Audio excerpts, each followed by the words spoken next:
I just returned from Lima, Peru, where there was a big celebration because 50 years ago, a movement that we call Lima on an Encounter with God began.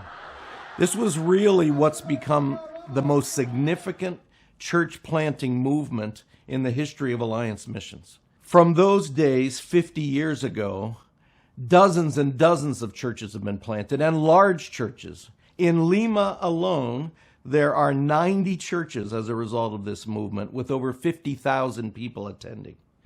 On the last night of that celebration, about 10,000 of those people gathered in one big arena, and we gave praise to God for the many lives that have come to Christ because of the ministry of these churches. And what I'm excited about is this thing is still going.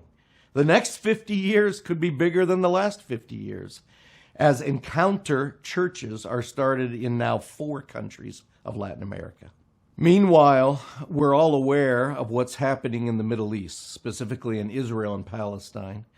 I want you to know that our workers are safe and have been able to make various decisions about who should be where and how they can continue in what God's called them to do. But let's be praying for peace. Let's be praying for God at work.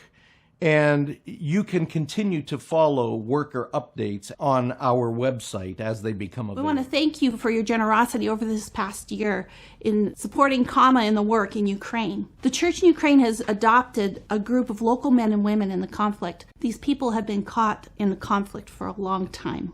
As the church has cared for the communities begin to come together.